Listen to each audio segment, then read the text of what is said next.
back, everyone. I hope you guys had a fabulous summer break, but we're so glad to have your smiling faces back at school. I know, I miss seeing all the kiddos, but I'm so excited for this season of Tiger Tales. Believe me, champ. Me too. I'm just ready to read our story for them. Well, slow down, Chica. We got to introduce ourselves one more time. I'm Libby Quick, here along with my newest friends on Tiger Tales. I'm Champ, not to be confused with my cousin Stripes.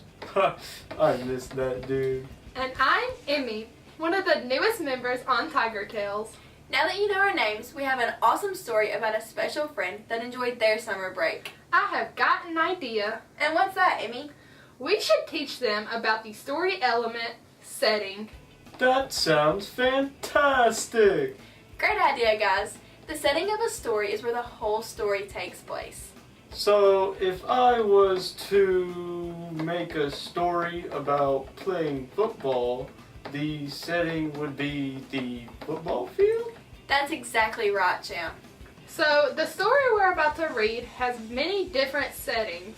Wow, that's cool. You're right, it does. So why doesn't everyone try to list all the different setting changes throughout the whole story? Alright, let's read this story. Okay, the name of the story is called The Fall. Once upon a time, there was a leaf named Calvin. Calvin lived in one of the tallest trees in his lovely neighborhood with all his leafy family. He is always hanging out with his parents, brothers, and sisters up on the highest branches. When one day his parents told him about a very special time of the year when all their family part ways and visit all the places they cannot see from the top of their tremendous tree. They said this terrific time of the year was called the fall. Calvin could not wait to experience such an adventure as this. So that night, Calvin rested there away from his family and was eager for the next day. When the sun rose over the horizon the next morning, Calvin awoke lying face first on the ground. At first, he was confused, but then he heard his sister Autumn say to him, "Hey Calvin, wait for a gust of wind to brew and it will carry you further than you could ever imagine." So Calvin did just that. He waited. All of a sudden he felt a breeze, a strong one, and before he even had time to blink, he flew. High in the air, Calvin rode the wind, seeing many members of his family follow in behind him. Who knows where this wind would take Calvin, but he was certainly ready for the journey and ready to find out where the wind takes him. Calvin has heard so many fantastic things about faraway places, and he never thought he would be able to see any of them until now. Calvin was soon soaring over the ocean. Soon he noticed a large structure, a very tall, independent, freedom-born structure.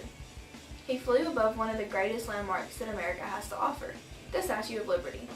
Calvin was stunned and fascinated by the short glance that he was able to capture with his own eyes. Calvin never realized from the top of his tree that he lived so close to such an amazing view. As Calvin saw the statue fade away in the distance, he wasn't sad, but excited to see where the journey would end up. Calvin soon found his way into Paris, seeing and greeting all the lovely people there. He noticed ahead of him another large steel structure. He saw the Eiffel Tower. The tower scaled over 1,000 feet in the air. Calvin flew all around the tower, enjoying every second of it. Not only was he visiting one of the most beautiful places on earth, but he was enjoying his free tour of the Eiffel Tower and all the city itself. Calvin could hardly control himself with excitement and joy. He kept saying to himself, "This is the best day of my life." He was later carried away by the wind to his final destination.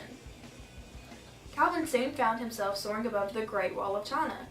The Great Wall stretched over 70 million miles long. He admired this amazing monument for hours and hours, eager to learn more about the culture and how the wall came to be.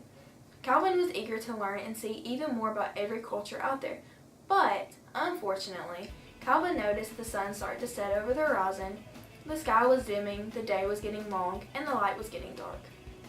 The winds that carried Calvin on this amazing journey were beginning to calm down and fade away.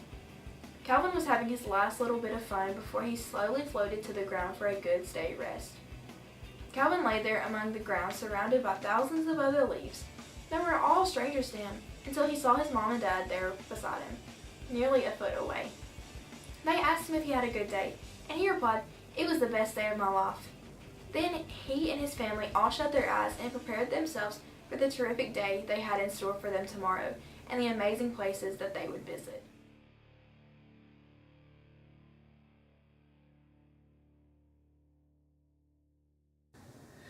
That was a great story. Don't you think so, Champ? That was fantastic. Did everyone notice all the different setting changes? Let's list them off.